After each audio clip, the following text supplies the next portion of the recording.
Jadi pada kesempatan kali ini kita akan bahas ada beberapa topik ya, mulai dari efusi pleura, udem paru yang sifatnya non kardiogenik, tumor paru hingga tumor-tumor mediastinum. Nah, kalau misalnya ada teman-teman yang mau join, masih mau join silakan lanjut join. Boleh teman-teman sambil makan juga nggak apa-apa. Oke, baik, untuk mempersingkat waktu kita mulai saja ya. Nah, oke, pertama kita akan bahas tentang efusi pleura. Jadi teman-teman harus paham dulu konsep dasarnya. Nah, jadi efusi pleura ini terbagi atas dua terminologi kata. Yang pertama itu ada efusi, yang kedua itu pleura. Nah, efusi ini dia, kalau dia secara terminologi itu dia penumpukan cairan. Nah, penumpukan cairan. Sementara pleura itu lapisan pada paru ya. Ada pleura parietalis, ada pleura visceralis. Yang harus teman-teman ingat bahwasanya adalah sifatnya cairan itu dia eh, mengikuti gravitasi. Nah, dia mengikuti gravitasi. Dia selalu turun ke bawah. Nah, berarti dalam hal ini, kalau dia efusi pleura, itu cairannya itu menumpuk di lapisan paling bawah. Di bagian terbawahnya itu pleura. Nah, cairan menumpuk Kenapa tidak ada makan ini anu apa dia? di bagian terbawahnya itu pleura. Ya, sehingga karena dia cairannya itu ada di paling bawah, klinisnya itu, keluhannya itu berhubungan dengan klinis. Maksudnya dengan apa yang terganggu. Keluhannya itu berhubungan dengan apa yang terganggu pada pasien. Nah, oke. Jadi khasnya pada orang efusi pleura adalah sesaknya meningkat kalau dia berbaring. Nah, mengapa? Karena kalau si pasiennya berbaring, si cairan yang menumpuk ini akan menyebar. Nah, kayak begitu. Jadi Jadi dia sesaknya itu meningkat ketika berbaring. Ini dulu. Nah, yang paling teman-teman harus pahami eh, basicnya.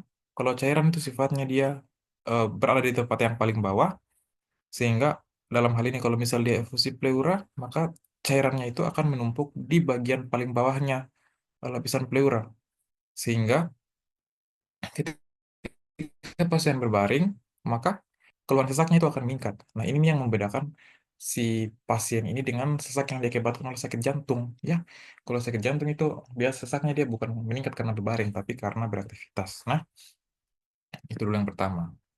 Oke, sekarang kita lanjut lagi. Nah, jadi secara definitif tadi sudah aku jelaskan bahwasanya efusi pleura itu suatu keadaan di mana banyak cairan menumpuk di lapisan pleura.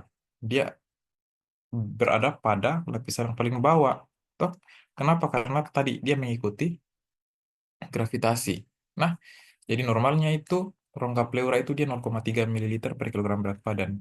Misal berat badan 50 kilogram.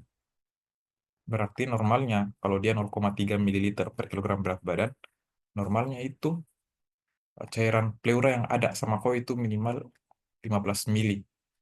Ya, 15 mili, 15 mililiter. Nah, jadi kalau misal dia lebih dari ini, itu bisa mengakibatkan penumpukan. Nah, penumpukan. Oke, jadi teman-teman harus ingat, kalau cairan pleura ini, penumpukan cairan pleura ini bisa diakibatkan oleh berbagai macam etiologi. Nah, secara klasifikasi terbagi atas dua. Ada yang transudatif dan ada yang eksudatif. Nanti dibahas di slide berikutnya. Tapi yang harus teman-teman ingat bahwasanya adalah keluhan yang masuk apabila dengan pasien dengan efusi pleura itu, yang paling pertama pasti dia muncul rasa sesak. Nah, pasti ada sesak. Yang kedua itu berhubungan dengan batuk. Biasa pasiennya itu ada batuk. Yang ketiga itu dia bisa nyeri dada. Nyeri dada yang akan meningkat ketika dia inspirasi atau menghirup napas, ya, ketika menarik napas.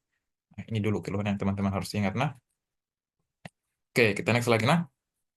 Oke, jadi eh, teman-teman harus mengerti kalau eh, cairan pleura itu tidak terjadi begitu saja. Nah, ada beberapa patomekanisme yang mendasari terjadinya cairan pleura. Nah, teman-teman masih ingat dong kalau di blok BMD itu yang paling penting mempertahankan cairan itu tekanan hidrostatik, tekanan onkotik, ya, peningkatan permeabilitas kapiler. Nah, itu juga berlaku di eh, terjadinya efusi pleura. Nah, kalau kita baca slide-nya Dr. Normo A5, dia jelaskan patomekanisme yang mendasari eh, munculnya cairan pleura atau meningkatnya cairan pleura itu ada yang pertama yang berhubungan dengan peningkatan produksi. Jadi si produksinya ini meningkat. Produksi cairan pleuranya ini meningkat.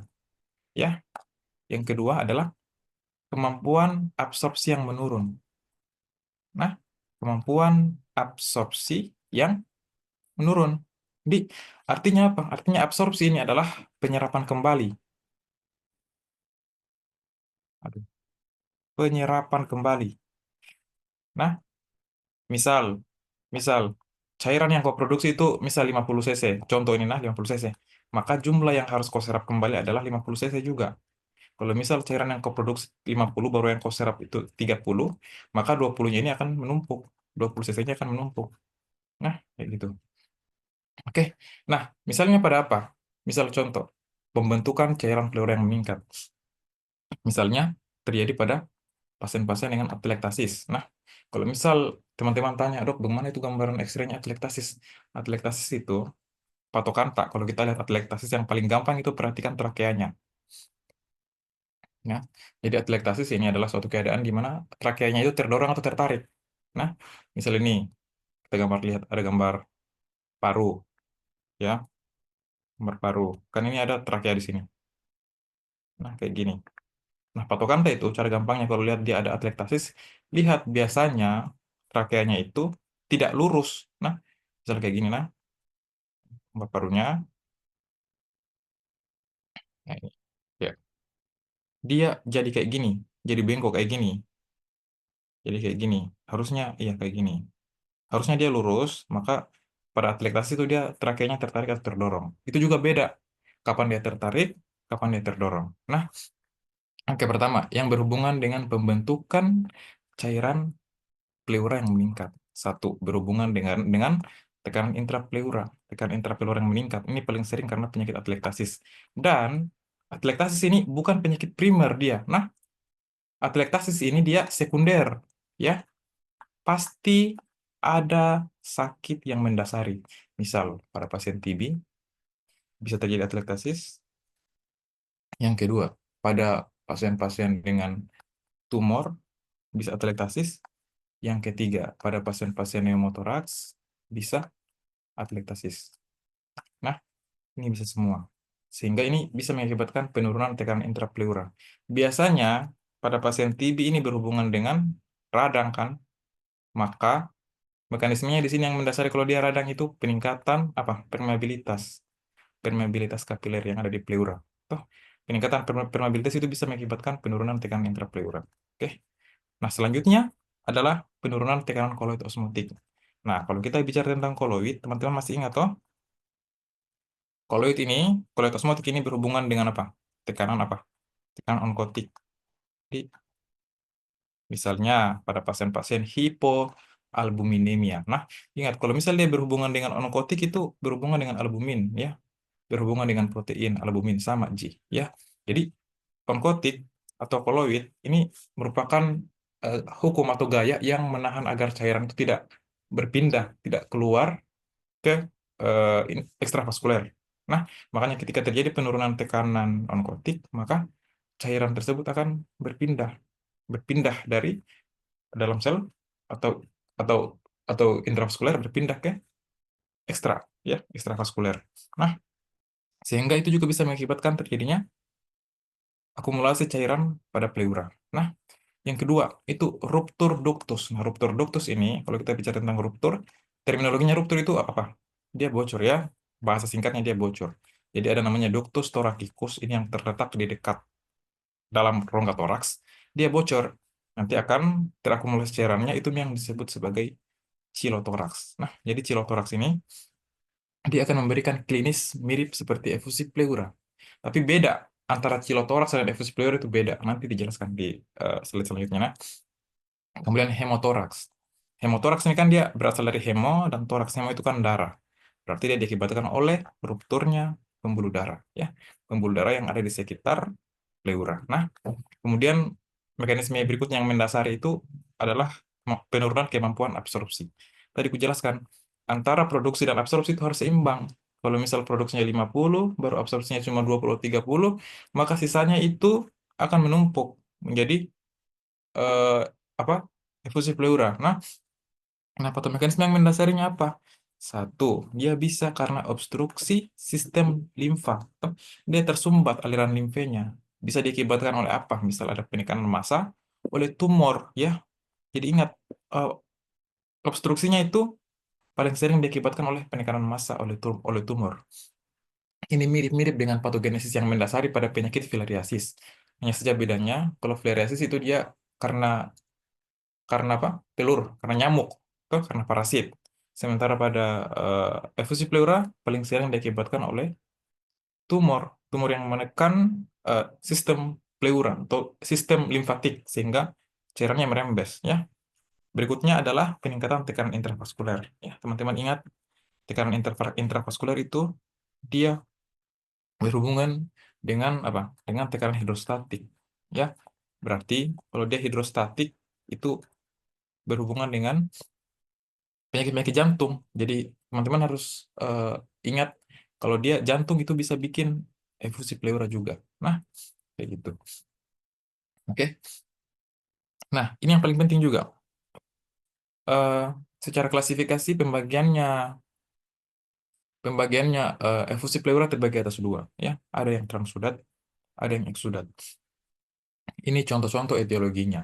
Nah, transudat itu ingat ya, kalau dia transudat itu tidak diakibatkan oleh mekanisme radang. Nah, ingat saja, transudat itu dia tidak diakibatkan oleh mekanisme radang. Dia bukan karena radang, ya, atau infeksi. Nah, sehingga contoh-contohnya di sini apa misalnya? Jantung, gagal jantung, cirrhosis hepatis, nephrotic syndrome, atau atelektasis, pulmonary emboli. Sementara eksudat itu biasanya diakibatkan oleh mekanisme infeksi. Jadi kalau misalnya di soal dia bilang riwayat TB paru, riwayat pneumonia, atau apalagi riwayat kanker, toh, riwayat infeksi virus, terus dia ada penumpukan cairan pleura. Kalau misalnya ditanya apa jenis cairan pleuranya, karena dia berhubungan dengan infeksi, maka itu eksudat, ya, kayak gitu. Begitu cara cara cara cepatnya untuk paham ini perbedaan antara transudat dan eksudat, ya. Oke. Nah, ini tuh cara paling spesifik untuk bedakan apakah dia transudat atau eksudat itu ada namanya Light kriteria, atau ada namanya kriteria Light. Kriteria Light ini memang dikhususkan untuk membedakan antara transudat dan eksudat. Di kayak gitu. Nah, patokan tak yang pertama tuh ada apa? Ada namanya protein atau eh, serum protein atau protein di pleura. Nah, protein yang kedua itu LDH. Di Nah, kalau transudat, itu serum proteinnya itu kurang dari sama dengan 0,5. Sementara kalau dia eksudat itu lebih dari 0,5. Terus LDH-nya. LDH-nya itu kurang dari 0,6, sementara eksudat lebih dari 0,6. Jadi kesimpulannya adalah, kalau dia transudat, nilai protein dan LDH serumnya itu rendah, di bawah 0,5 sampai di bawah 0,6. Sementara eksudat, biasanya kadar protein sama LDH-nya itu tinggi. Nah, contohnya di sini saya kasih masuk juga di hipoalbuminemia, congestive heart failure, dan constrictive pericarditis. Intinya yang berhubungan hipoalbuminemia itu onkotik. Kemudian congestive heart failure itu hidrostatik. Jadi intinya yang berhubungan dengan dua tekanan ini, onkotik sama hidrostatik, itu biasanya dia cairan efusi pleuranya itu dia akan bersifat transudat. Sementara kalau kita lihat contoh eksudat, lihat ya, dia infeksi pertama, malignansi. Toh kemudian apa ini di sini? Ruptur esofagus, ya, autoimun. Nah, berarti ini dia tidak berhubungan dengan onkotik dan hidrostatik, ya. Dan kita tambah di sini dengan mekanisme radang, ya, atau bahasa gampangnya itu peningkatan permeabilitas. Karena radang ini bisa mengakibatkan peningkatan permeabilitasnya si kapiler di paru. Nah, tapi syaratnya radangnya itu infeksinya itu harus infeksi di paru-parunya, bukan dari tempat lain. Ya, ya harus di paru-paru, misalnya pneumonia, TB, emphysema, abses, ya harus di paru-paru infeksinya, ya. Karena ada juga di sini kita lihat kongestif perikarditis, infeksi pada lapisan perikard jantung bisa bikin transudat, tapi ingat dia di jantung, dia masalahnya di jantung, ya. Sehingga kalau dia infeksi di jantung itu masalahnya di jantung itu lagi-lagi akan kembali berhubungan dengan tekanan si hidrostatik ini, ya. Jadi poinnya pertama, cara membedakan antara transudat sama eksudat itu lihat dari nilai protein sama LDH. Protein sama LDH itu merujuk kita untuk menilai kriteria like kriteria, ya. Kalau misal protein sama LDH-nya kurang, ya, itu lebih mengarah ke transudat, ya. Kalau dia eksudat itu protein sama LDH-nya lebih tinggi, ya. Di atas 0,5 untuk protein, di atas 0,6 untuk LDH.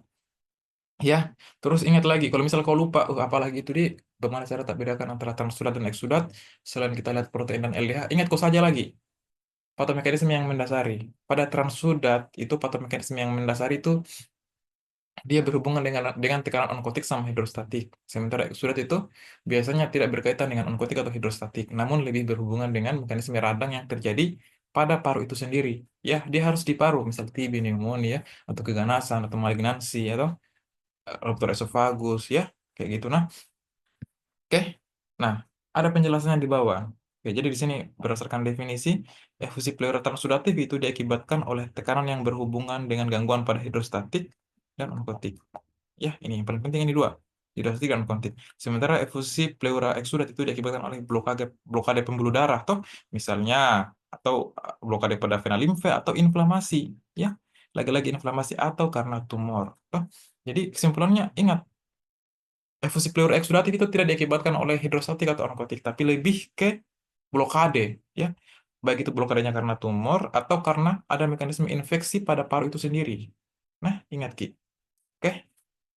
Nah, sekarang kita akan bahas klinisnya, apa yang terdapat pada klinis. Nah, satu, biasanya pada pasien-pasien efusi pleura ingat keluhan yang mendasari yang paling penting itu apa?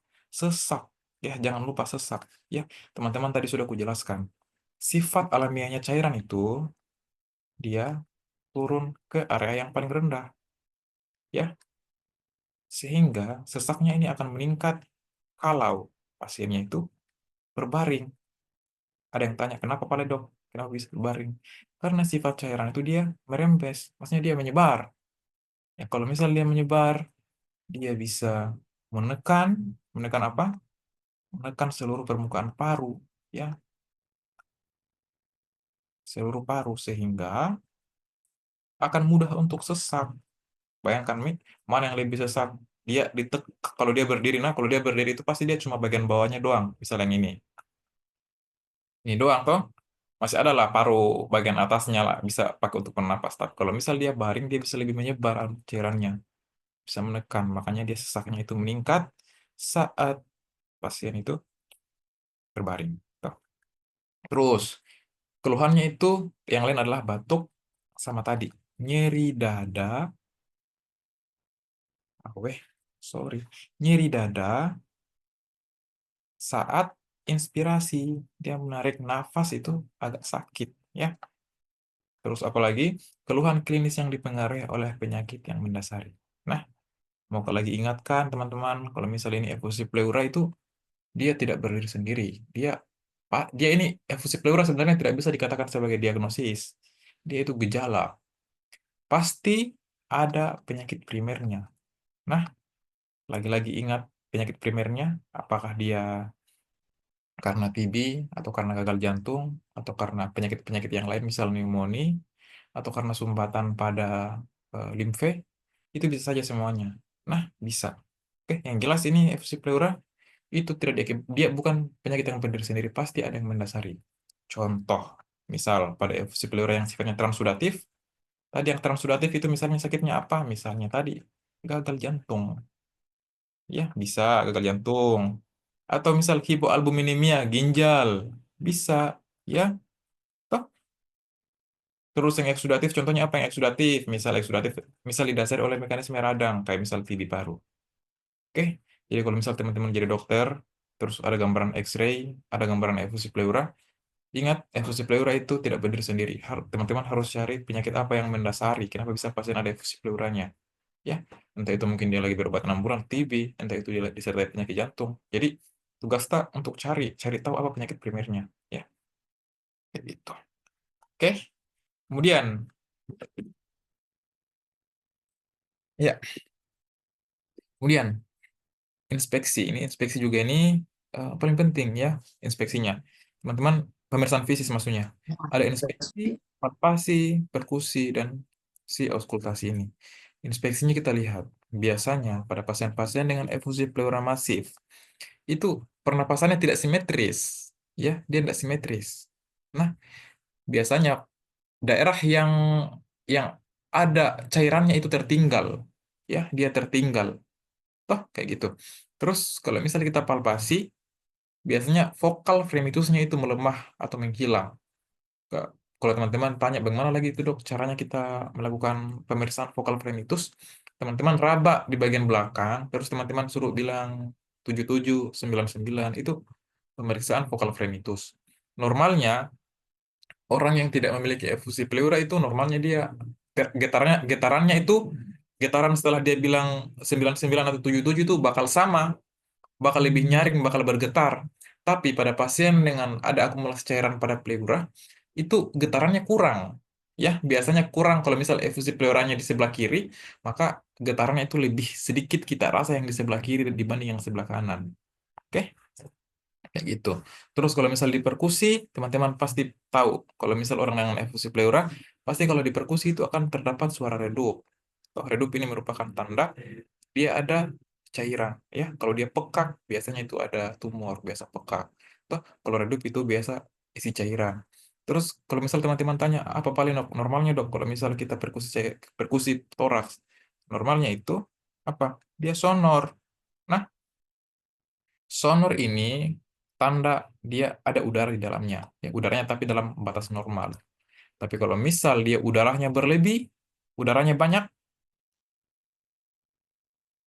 misal dalam paru ini udaranya banyak.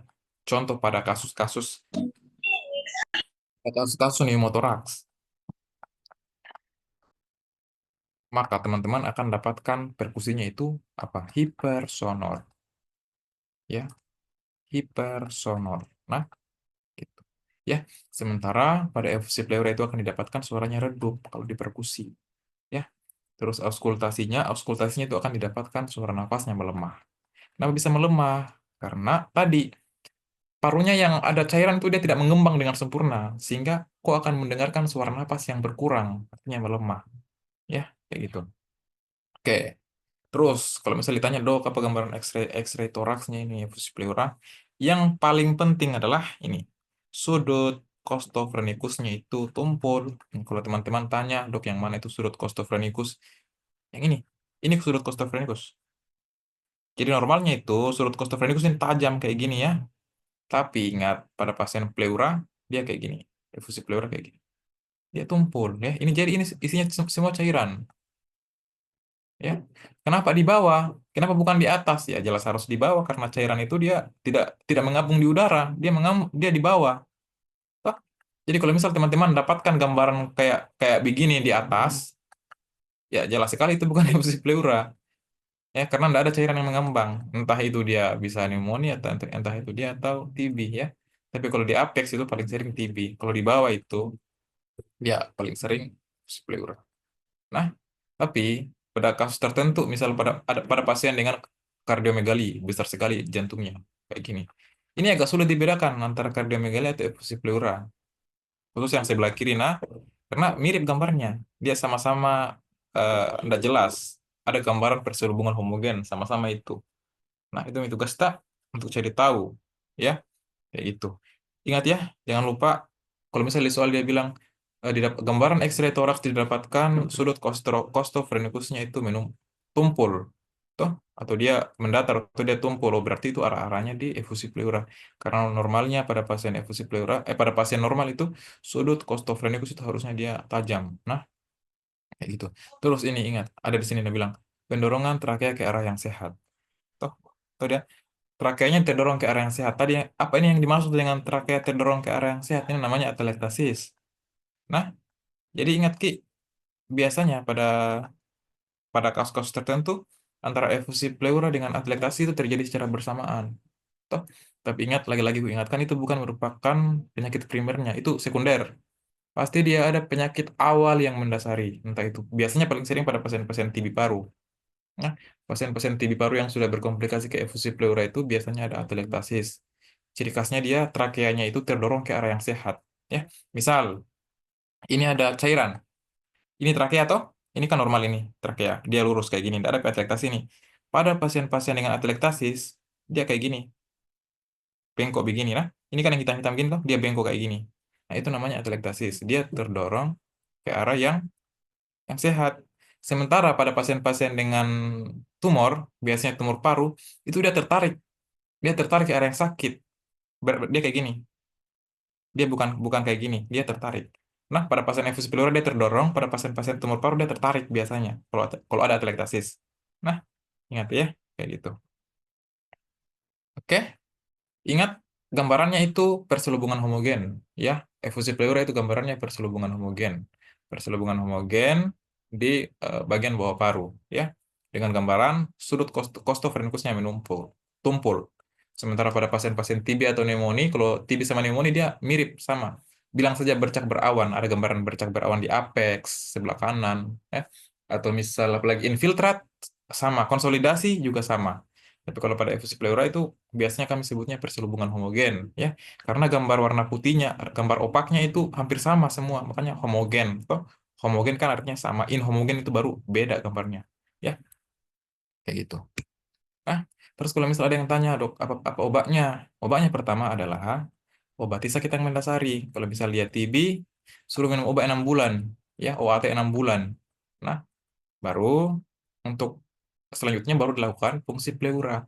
Nah, fungsi pleuranya ini ada beberapa kepentingan. Yang pertama, satu untuk kepentingan diagnostik, ya. Apa yang bisa kita lakukan dengan fungsi pleura? Cairan pleuranya diambil baru dianalisis cairan pleura, ya. Dengan dianalisis cairan pleura ini kita bisa tahu apakah dia transudatif atau eksudat, ya. Bisa pula kita lakukan kita tahu apakah kita analisis pemeriksaan TB melalui analisis cairan pleura bisa juga ditahu. Oke. Kemudian paliatif, ingat ya, paliatif ini untuk mengurangi gejala. Oh, dia untuk mengurangi gejala. Misalnya apa? Misalnya dilakukan penyedotan, penyedotan pada cairan pleura di vaskes primer. Nah, di vaskes primer, misal ini ada pasien dengan efusi pleura datang di tempatmu sesak sekali nih, tidak sampai di rumah sakit kayaknya kalau dia dirujuk. Nah, maka kau lakukan dulu fungsi cairan pleura. Bisa dengan menggunakan spot 10 cc. Kau keluarkan, kau fungsi cairan pleuranya. Habis kau fungsi kira-kira kau lihat dia bisa bernapas enak baru kau rujuk. Kau rujuk untuk dilakukan apa namanya WSD. WSD itu kayak gini. Nah, WSD ini dia cuma bisa dilakukan di mana? Di rumah sakit.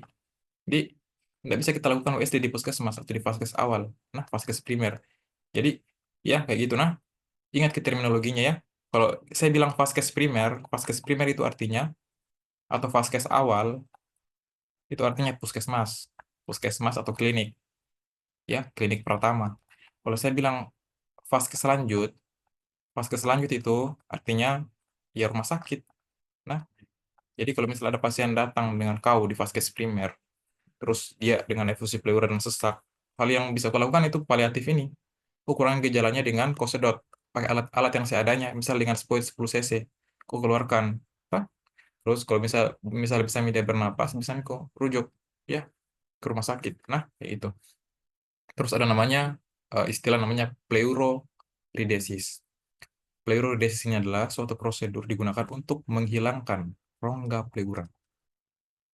Biasanya eh, pleuroridesis ini dia sudah sering dilakukan WSD. ada riwayat USD sebelumnya tapi tidak mempan Ki. Dia selalu kembali efusi pleuranya, toh selalu kembali berulang. Toh, makanya ya udah, karena dia efusi pleura terus maka diangkat nih rongga pleuranya. Tapi ini bahaya juga karena tidak ada yang melindungi paru dari gesekan toh. Karena kan salah satu fungsi pleura itu kan dia melindungi lapisan paru dari gesekan, ya. Oke, kalau misalnya ada yang tanya di mana lokasinya, ini lokasinya di linea mid axillaris, ya. Linea ini artinya garis,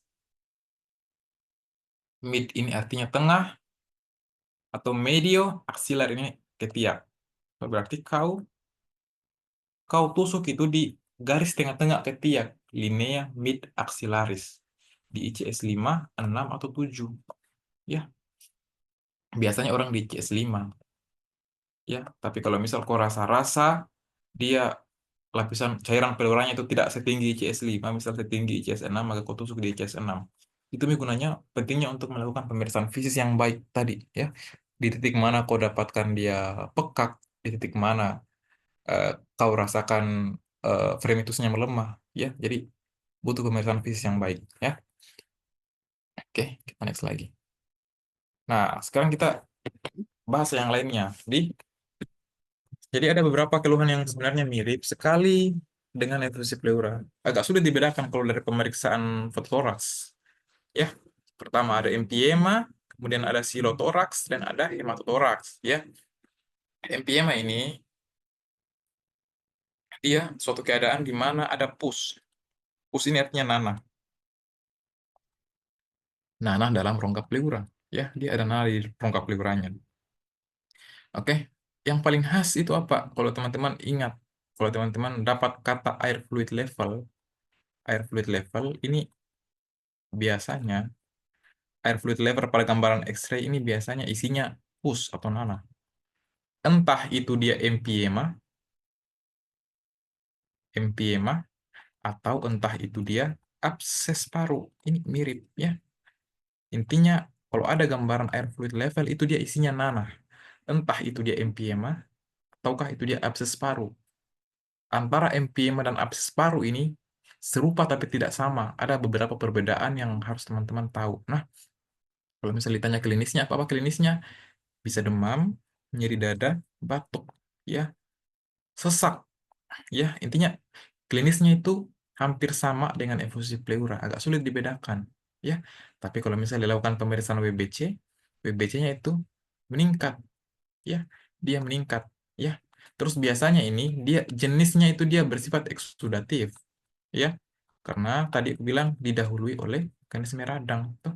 Jadi sebenarnya ini bentuk khususnya efusi pleura itu empiema, chirotoraks, hematotoraks itu bentuk khusus. Tapi secara gambaran garis besar itu mereka sebenarnya sudah masuk di efusi pleura juga. Hanya bentuknya khusus. Nah, kayak gitu. Oke. Nah, jadi ada beberapa fase atau stage. Ada fase eksudatif, fibropurulen, ada organizing. Ya, ingat ya, eksudatif itu berasal dari kata eksudat. Eksudat itu artinya cairannya. Ini fase awal, ya. Dia sifatnya encer. Biasanya didapatkan leukosit. Leukositnya itu belum terlalu banyak, masih sedikit. Nah, sementara pada fase fibropurulen, ini kan berasal dari kata purulen, ya. Purulen dan fibro. Ini dia pusnya dia agak apa? Dia agak ini agak agak lengket, ya, agak lebih kental, fibropurulen toh. Dia pusnya bisa bercampur dengan darah toh, makanya di sini dia didapatkan ini pusnya meningkat dan dia agak kental. Nah, ini berbeda dengan eksudatif, dia agak encer toh. Terus ada fase organizing. Nah, organizing ini dia lebih kental lagi, pusnya lebih kental dibanding yang fibropurulen, ya, kayak itu. Terus, kalau misalnya ditanyakan tata laksananya, ya biasanya karena dia WBC-nya meningkat itu pemberian antibiotik. Nah, pemberian antibiotik yang paling bagus itu harus sesuai dengan kultur.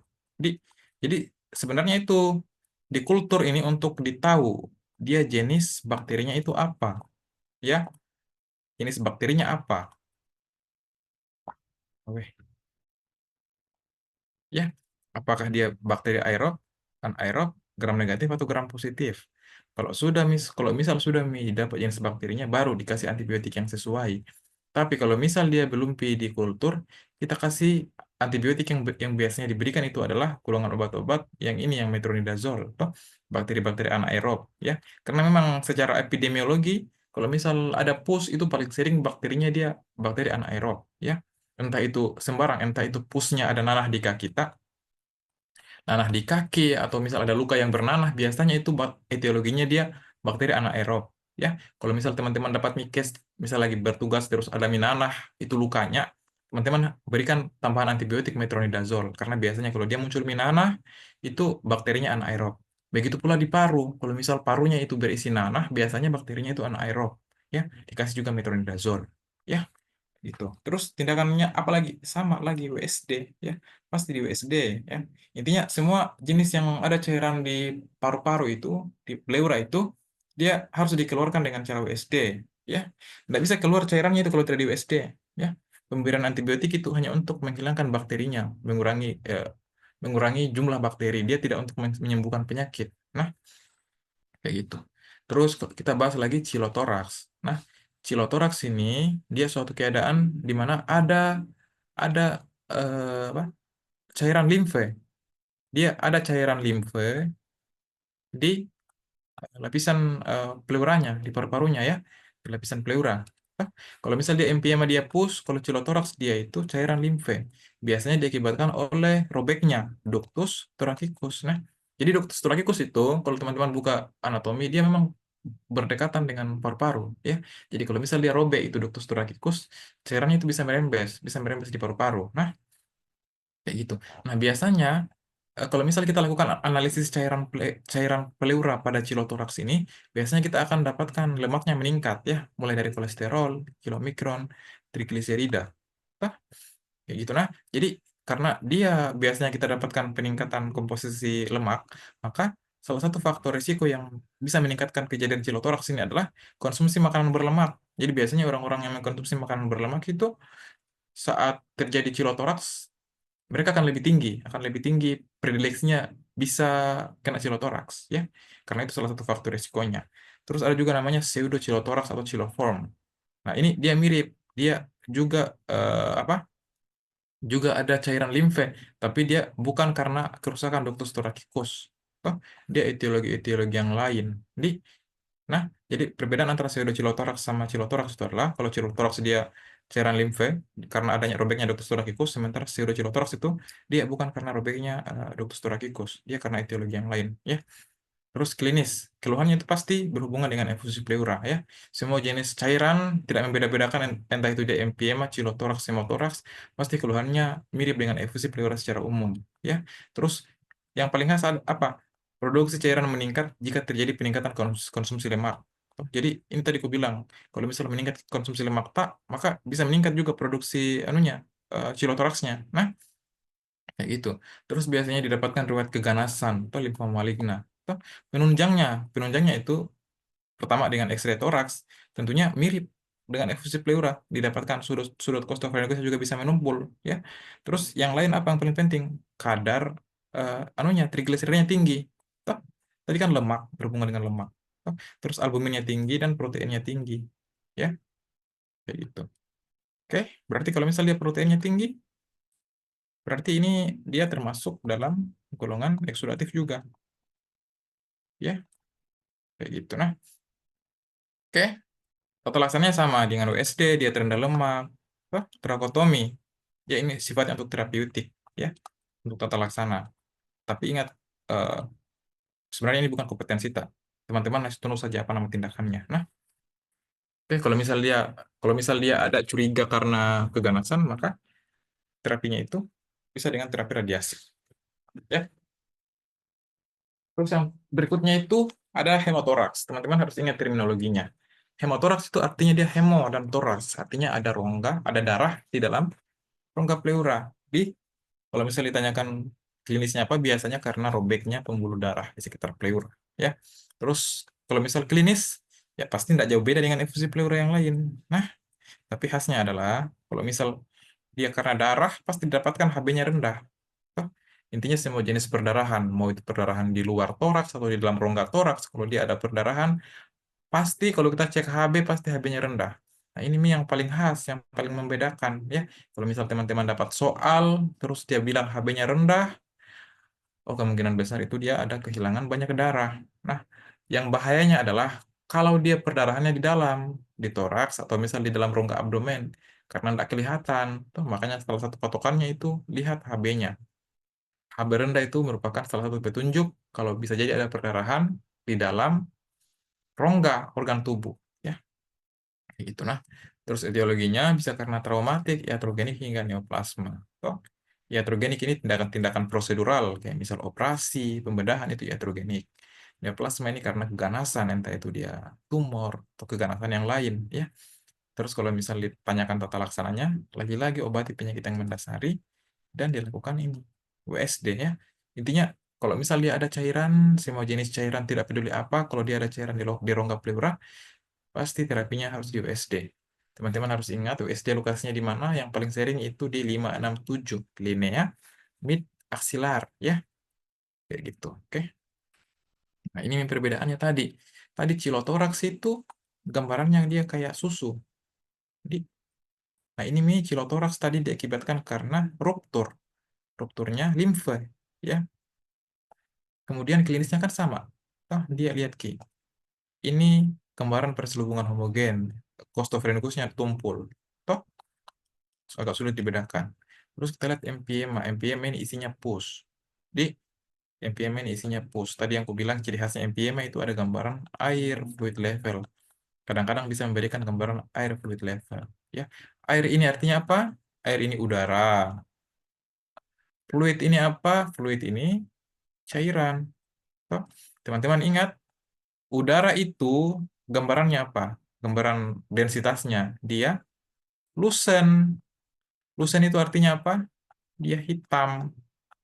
Toh, cairan itu densitasnya apa kalau diparu? Dia apa kalau cairan? Dia opak. Opak itu artinya dia putih. Toh, makanya kalau misalnya ada cairan di sini, dia gambarnya putih kayak gini. Ya, kayak gitu. Terus kalau misalnya ada gambaran, misal contoh ada gambaran air fluid level, berarti air fluid level itu ada airnya. Air dalam bahasa Inggris kan artinya udara. Ya, berarti harusnya ada gambaran hitam juga bercampur sama putih. Contohnya yang mana? Contohnya yang ini. Ini contoh gambaran air fluid level. Ini air, mana beda hitamnya? Ini hitamnya. Ini hitam ini.